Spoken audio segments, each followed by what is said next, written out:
Live on YouTube and Google+, it's Pageant Live. This is the place for glamour and style. Get great pageant tips you won't find anywhere else. Find out what you need to know before your next pageant. Post your questions and comments for our panel during the show. Learn great ideas about all aspects of pageantry. Here we go. Pageant Live starts right now. Hi, and welcome to Pageant Live. I'm Trinity Nicole Miller, Miss Texas American Renaissance 2014, and tonight is American Renaissance Night. We're going to talk about American Renaissance National Pageant, about what we stand for, our charities that we champion, our businesses, and why you should come and join us in Las Vegas, September 14th to the 17th at the fabulous Excalibur Hotel and Casino. So first off, I'm going to introduce my guest tonight. First off, we have Ms. California American Renaissance 2014. Her name's Terry Lynn Cole. Say hi to us, Terry. Good evening. And second, we have Ms. Florida American Renaissance 2014, Kelly Wagner. Say hi to us, Kelly. Hey, everybody. So it's really good to be back on here again. I haven't been on here for quite a while, and it's really fun to talk about my pageant because, in my opinion, it is the best pageant out there. So what we're going to do first is we're going to go through and we're going to talk about our charities because our pageant is a community service-based pageant, multi-age, and so what we do is if we win our national title, our charities get to go national for an entire year. So like in my case, I'm trying to take my charity, my local charity, to the national level. They're trying to go national. So first off, we're going to have Kelly Wagner, Ms. Florida. Kelly, what charity are you with, and what do you do with that charity? Tell us all about it. Well, I actually volunteer for quite a few different charities, and that inspired me to actually create a movement that I call Commit to Communities. And the basis of that is that people get really overwhelmed with the world and everything that's going on in it. And I felt like people were so overwhelmed they just didn't do anything. So what I try to do is offer tips to break it down so it seems a little bit more manageable, and basically try to get people to do something small that will create a ripple effect and in fact make big changes in the world. Very nice. Give us some of the other charities that you're with. What are the names of them, and what are you doing with them?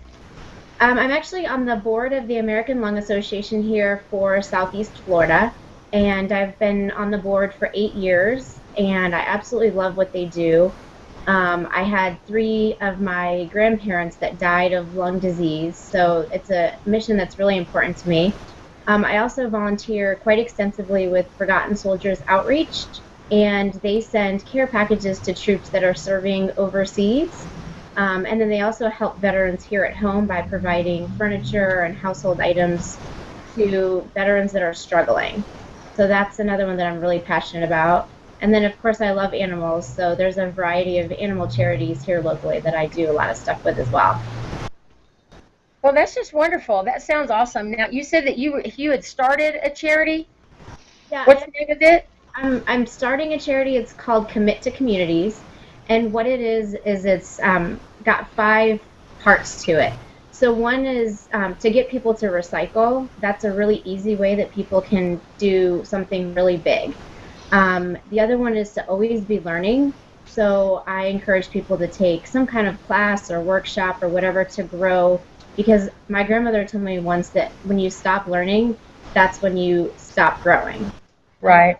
And then the other one is to network, and I think it's really important for people to plug into their own communities. So there are tons and tons of ways people can network in their own community. All you have to do is open the paper, and you'll find dozens and dozens of ways to do that. The other one is to pick a charity and volunteer. And even if it's something small like going and opening their mail or answering the phones, you're making a bigger difference than you might think. And then the last one is to vote. And unfortunately, people don't vote. And there have been elections here in West Palm where they had 300 people that showed up to vote. And we have millions of people that live in the city. So that's really kind of a sad statistic for me. So I think it's important, especially for young people, to make a vote, to vote and know that they're making a difference in their political scene.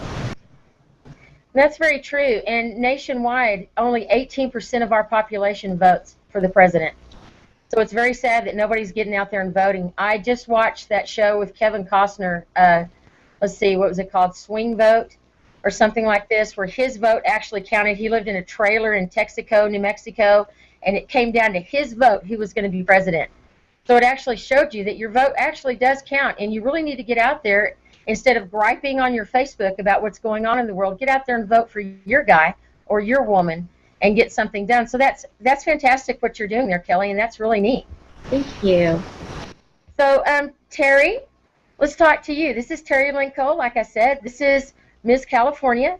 Terry, what have you got going on in your community?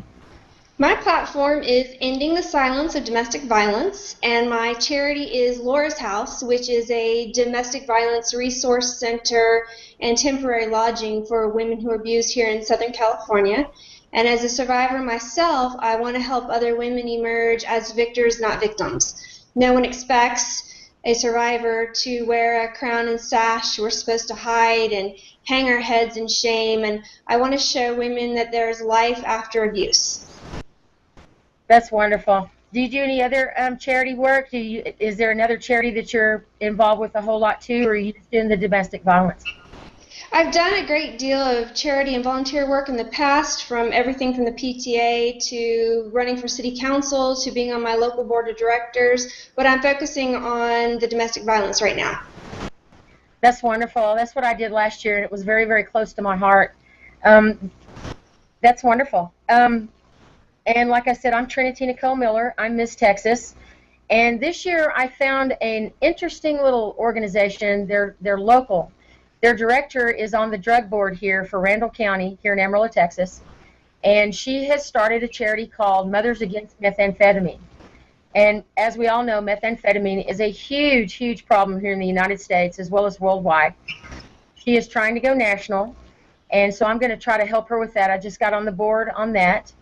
And it's especially close to my heart this year because about 3 weeks ago, one of my friends committed suicide. She was on meth. Nobody knew she was on meth. She hung herself. And when her mother found her, she had no idea that she was in that much pain. She had no idea she was strung out on meth because she'd kind of gone into hiding and wasn't around as much as she was and all this kind of thing. So this year it's very, very, very close to my heart because I was very close to this girl, and I was absolutely heartbroken when I found out she had committed suicide. So that's what I'm working on this year. Plus, I'm working on lots and lots and lots of other charity work like you girls do, too. You go out and volunteer for other charities that ask you and things like this. So between the three of us, we've got some really neat things going on in our states. And so have you, are your charities, are they wanting to go national? Kelly, is your charity wanting to go national, or are they just going to stay local, or how does that work with your deal? You know, I would really like to be able to spread it as far as I can, because the issue of people not being involved isn't just local to me. I know it happens everywhere, so I'd love to see it really grow. That would be wonderful. What about you, Terry? Laura's House really is a local resource and shelter, but they certainly believe in taking their message of ending domestic violence globally, and they are spreading that word and that message. But in terms of reaching out with resources such as food and shelter, their immediate local area. Well, that's wonderful, and that's what, I mean, we need the locals, and we need the nationals as well. Well, that's really cool. So, Kelly, why don't you tell us about what you do? Do you have a job? Do you have a career? Do you own a business? What do you do for a living? What do you do? I'm actually a professional photographer, so I have a pretty cool job, I think. What's the name of your company?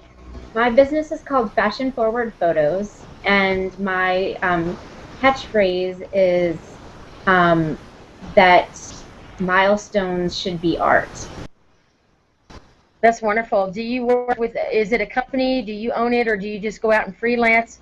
No, I actually own the company. I started it a few years ago. I started photography in high school many years ago, and I'm not going to age myself by saying when. Right. You don't have to. I've always loved photography. I think it's just a beautiful way to capture life in general. And I love weddings. I love little squishy newborns. And I love family photos. So just capturing all those really important moments for people. And it's really wonderful to have your own business, because then you're your own boss. You can do what you want to do. You can use your business to help others. And so that's just a really neat thing. That's awesome. I love photography, so that's just awesome. I love photo shoots. Come take my picture anytime. What about you, Terry? What are you doing? I have a master's degree in kinesiology, and I'm a clinical exercise physiologist. I own my own business, specializing in working with patients who have eating and exercise disorders. And I'm also an author, and I wrote and published my first book 2 years ago. It's called Fit, Fat, or Just Plain Full of It, and it's about all the diet and exercise myths and fads and fallacies. Oh, that's wonderful. That is absolutely wonderful. How did you get started doing that? What was your motivation? I suffered from eating and exercise disorders when I was younger, and I just got tired of it, and I wanted to be healthy, and I wanted to have a healthy relationship with food and my body, and I educated myself, and now I'm able to give back by helping other people. What is the average age of people that you help with this? Does it span through all ages, or do you see more adolescents? Do you see more teenagers? What do you see most of when you're... Unfortunately, it does span the lifetime of ages, starting as young as 6 or 7, and I have worked with people in their 60s. It's very tragic. So there's no real average age, but I would say the median or the majority of them are adolescents between 16 and 24. The average number of years to recovery is 7, so it's a long process of healing with a lot of relapse in between.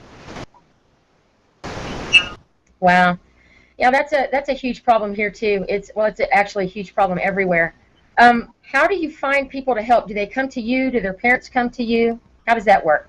They come to me. I'm a private company. I don't even really have to advertise. I'm word of mouth, and I have a plethora of doctors and dietitians and therapists that refer their patients to me. That's wonderful. Do you think that the beauty industry and maybe even pageantry and things like this have anything to do with these girls or these women not feeling good about themselves? Or what do you think is the main reason that causes this disorder? I think it can exacerbate the problem, but it doesn't cause it. Eating disorders really come from within, and there's a lot of different theories as to what causes them. There's a belief that it's genetic-based or that it's trauma-based. There's a statistic that says 67% of girls have been raped or molested that have an eating disorder. So it's really not about the food, it's about controlling something that you couldn't control, some event or trauma in your life, and it becomes about the food. But because of low self-esteem, social media and certainly modeling and TV and pageantry can make it worse for someone who's already suffering from body dysmorphia or low sense of self. That's true. And that's my daughter, she has a disease that has nothing to do with an eating disorder, but she's very, very thin. She was our 2010 Ms. Talent. I remember her. Faith, yes. She developed a disease when she got domestically abused, and she got her stomach stomped on when she was pregnant, and it's called gastroparesis. And it makes her not able to eat like she should. She doesn't digest food well, all this kind of stuff, and it's a terminal disease. And so people are always coming up to her thinking that she has an eating disorder. And she was even on one of our shows one time, and they were talking about girls that are too skinny and they should, they've got eating disorders and all this. And she got a little bit irritated with that and explained her dilemma and what was going on with her. So we talked a little bit about eating disorder, and then we talked a little bit about what she was going through. But a lot of times I think, there's a wrong idea about pageant queens. Some of the systems, like we've talked about, some of the systems really aren't doing that much community-wise like we are, and some of the systems that are on PageantLIVE in this. But I just think that that us as pageant women and us having a national platform to talk about our charities and being a charity-based pageant really gives us a voice to talk about some of these disorders, bring them out into the light, bring some people on the show, and talk about all these kinds of things. And so I think you girls are just doing an amazing job out there, and it's just a really neat deal. So let's talk about the pageant, okay? Because that's what I'd like to do, is introduce people that have never seen our pageant, never been to our pageant. Now, Terry, you've been to our pageant before. You and I were there when we were Mrs. before. Right. And so why don't you talk about what, yeah, we did. It was awesome. Woo! Now we're Miss. Yay! Sorry, that's bad, but I'm glad I'm a Miss.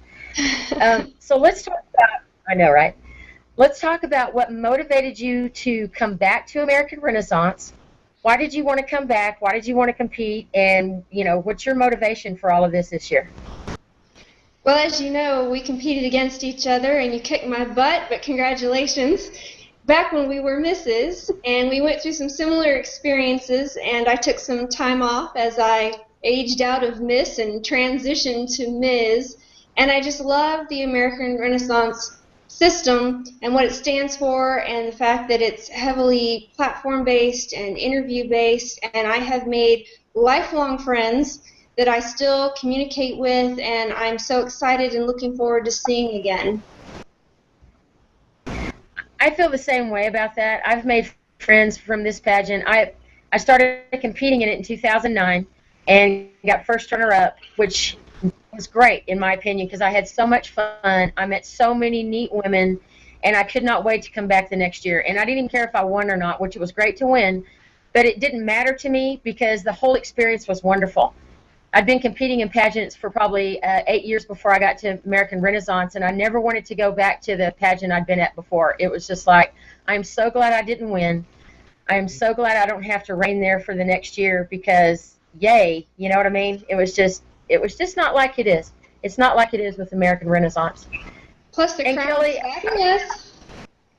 Oh, yes, the crown is fabulous. I have it right here. There's the crown, and it is absolutely fabulous. It's extremely heavy. It's extremely heavy, and it gives you a headache after about 30 minutes, but you don't care because it's fabulous. But what our crown is it's a replica of the Renaissance Queen's crown during the Renaissance period, and every one of our crowns is different. Now they all look like they're the same, but each one of them is handcrafted. And they have just a slight difference in them. Maybe a rhinestone is in a different place. They have a bigger Swarovski crystal over here. But they're all unique, just like we are, and yet they all look the same. And that's what I think is really neat about our crowns. So, Kelly, tell us about you. Tell us about, first off, how did you find American Renaissance? I actually met our fabulous director, Janet, several years ago. I want to say it was probably 2004. I competed in a pageant in another state, and I met her and her daughters, and we just kind of bonded that week, and we had so much fun, and we kept in touch all these years, and I've wanted to do her pageant for a couple years, and just didn't have the opportunity until this year. And I got in touch with her and said, look, this is the year, I'm doing it. And so I'm really looking forward to going. And oddly enough, I had met some other ladies over the last year or so on Facebook, and a couple of them are doing the pageant. So we'll actually get to meet face to face, which I think is going to be really fun.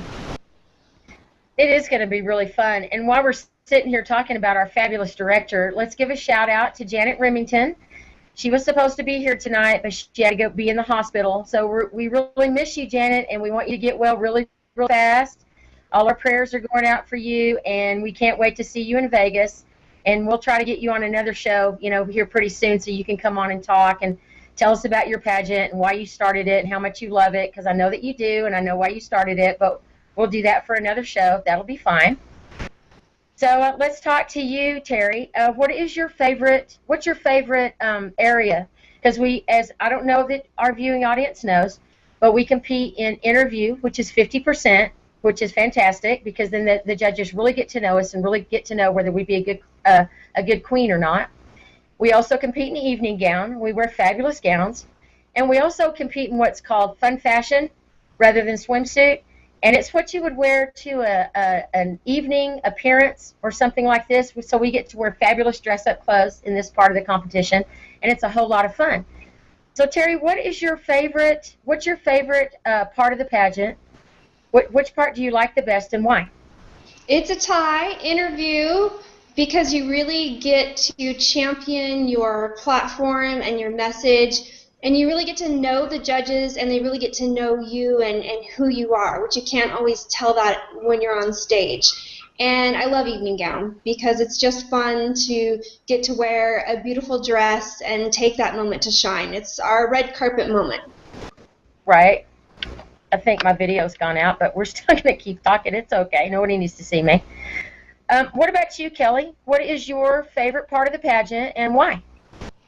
Well, when you look at the description of the pageant on their website, it really hits home that the pageant is about people that are involved in their community, their family, and doing great things in the world. And I love the fact that it's people that are doing something really good and really connected with their family, friends, community, charity. I love that whole mix. So for me, it's important to kind of have that balance. So I'm excited. And again, I am excited about the interview part because some pageants, they're just looking for a pretty face, and that's not what I think pageant should be about.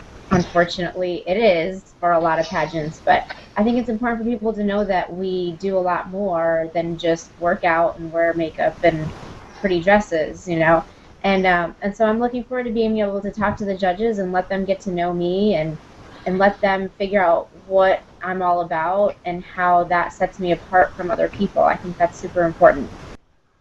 It is very important, and the neat deal about us is we have 8 judges on a panel, and we get to talk for 10 minutes, and they fire questions at you, one after the other, and we get to talk about a lot of really neat things that you wouldn't normally get to. We don't get questions like, if you were a tree, what kind of tree would you be, or what is your favorite color? They want to know, okay, on your biography, it talks about your platform. This is what you're doing. And they have you give you details about what you're doing, why you're doing it, what you're trying to do with your charities. So they actually do get to know you, and they make a really good decision on the queens. And that's why I really like this pageant system, because of, that's one of the reasons that I really like this so much. She's talking to me, and I can't see it. I don't have my glasses on. Yeah.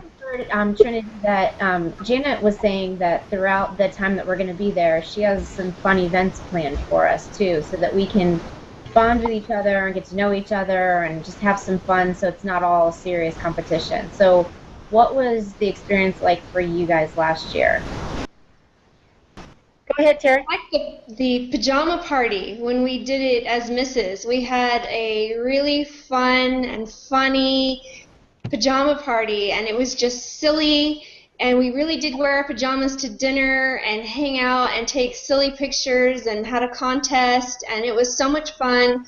It was such a great bonding experience, and you really got to meet the other ladies, and it just engendered a spirit of fun and empowerment and not competition. So, and the pageant's in Las Vegas this year, so that's going to be fun. It is, and the very first year I did it, it was in Orlando, and that was fun. But the next year it was in Las Vegas, and it's been in Las Vegas a few times, and I'm really glad it's going to be in Las Vegas. It's going to be at the fabulous Excalibur Hotel. It looks like a castle. It's a family hotel, so it's basically safe. Of course, you have to use your good judgment because it is a casino, and there are drunks running around because it's Vegas. But it is a fabulous hotel. They treat us really, really good. Vegas, once you get finished, even, as you're going down the strip and taking pictures and all this in your state crown, it does end up being a lot of really awesome pictures for you to take home because the architecture and the buildings are so, so pretty. And it's going to be in September this year. It's usually in June. But this year it's going to be in September. So it's probably not going to be humid and all that kind of thing. So we won't be out there melting when we're taking our photographs, and that'll be a lot of fun. I think it's so. What do you think about? Have you girls ever been to Vegas before? Yeah, I've been there a few times, and the Excalibur really does look like a castle. So I'm excited to have so many queens at this fabulous castle for 4 awesome days. That's going to be really fun. It was there the year that we competed. It is a fabulous castle, and it was wonderful. It was absolutely wonderful, and I didn't think I was going to like Vegas. I'd never been there before. And I didn't think I was going to like it, but the shopping is amazing, and the shows are amazing, and the pageant was so much fun. And I remember the pajama party, because the pajama party always cracks me up, because you have to walk through the hotel in your pajamas, and then you know, it's like people are looking at you like, "What are you doing? Why are you in your pajamas?" We're going to eat pizza. Woo! So it is a lot of fun. And during the pajama party, that's one of the very first things that we do is we have our pajama party. We have orientation, obviously. Then we go and we relax and we come back for our pajama party. And this is when we really get to relax, be casual, get to know each other. We play games, we eat pizza, and we just have a really good time. So at the very beginning of our pageant, we all bond as friends. So then we go through the rest of the pageant as friends. And that's a lot of fun because, like, say your zipper breaks, which we had in 2010, one of the girls' zipper broke. Well, my daughter Faith went over and patched this zipper up the best that she could. I tripped, my fingernail broke, you know, different things happened. And it was so nice because the other girls, rather than saying, ha, ha, ha, you know, now I'm going to beat her because, you know, she tripped on her dress or her zipper broke or, you know, whatever happened, they will all come up and help you. They will help you get everything ready, get you up on stage and be like, oh, it's going to be okay, friend. They'll help you with your hair. They'll help you with your makeup.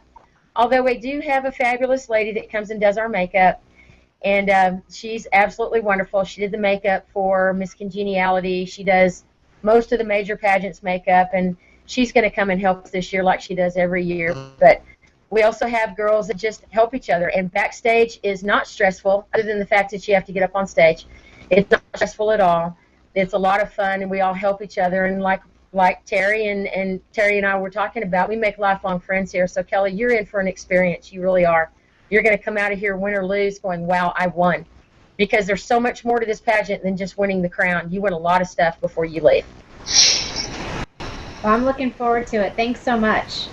I'm looking forward to meeting you, and I'm looking forward to seeing you again, Terry, because it's been quite a while. You're looking fabulous. Thank you.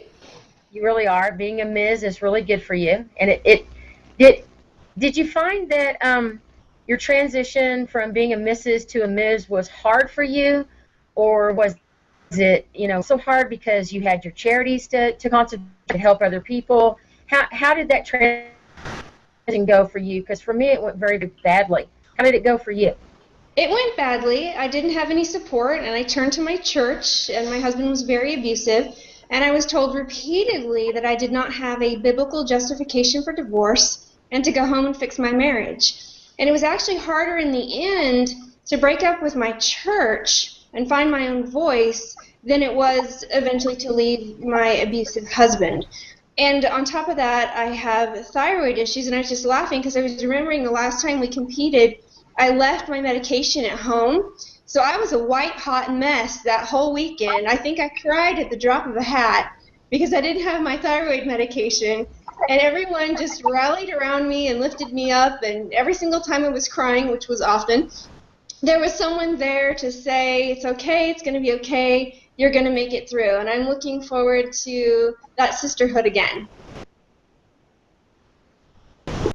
Okay, I'm getting the wrap it up Trinity from the producer. So what we're going to do now is I'm going to go back through, and I want you girls to tell me what your name is, what your title is, what your platform is, and how we can get a hold of you. If someone wants to get a hold of you for maybe to enter the pageant or some, you know, tips on, you know, what the pageant's about and things like this, let's do the wrap up and tell us about yourself so they can get a hold of us, because trust me, they will.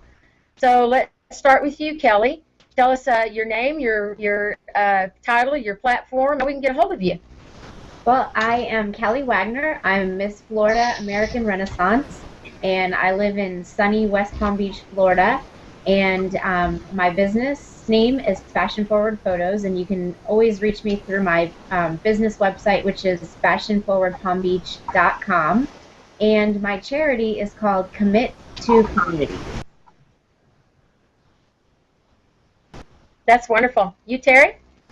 I am Terry Lynn Cole. I'm Ms. California American Renaissance. My platform is Ending the Silence of Domestic Violence. I want to help other women emerge as victors, not victims, and you can find me on Facebook under Terry Lynn Cole. And I am Trinity Nicole Miller. I'm Ms. Texas American Renaissance 2014. My platform is Mothers Against Methamphetamine. I own a business, a marketing business called Nicole Miller Marketing, so you can find me at NicoleMillerMarketing.com.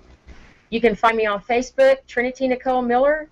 You can find me all over the place. You can find me at Pageant Live. You can find me all over the place. And I also do marketing for my sponsors. So if you want to come out and be national sponsors for any of our women, especially me, please come out and talk to me. And I will do free marketing for your business or for your charity if you will come and get behind me. And like we said, the American Renaissance Pageant is going to be held at the fabulous Excalibur Hotel and Casino in Las Vegas, Nevada, September 14th through the 17th. And we sure do miss you, Janet Remington. We wish you were on the show tonight. And I can't wait to see you. And you get well, get out of that hospital and get well, and love you. Thank you for joining us tonight on Pageant Live, Special Edition American Renaissance National Pageant. And we will look forward to seeing you again live on Pageant Live. Go check out Pageant Live, PageantLive.com. And also Ask the Crown with my sweet little friend Stephanie McGrain, who is host of that, who I used to host Pageant Live with all last year. Go see Ask the Crown. Ask some questions, get on the show, and just really have a fun time with the Pageant Live gang. Thank you again, and good night. Thank you. Thank you. Good night.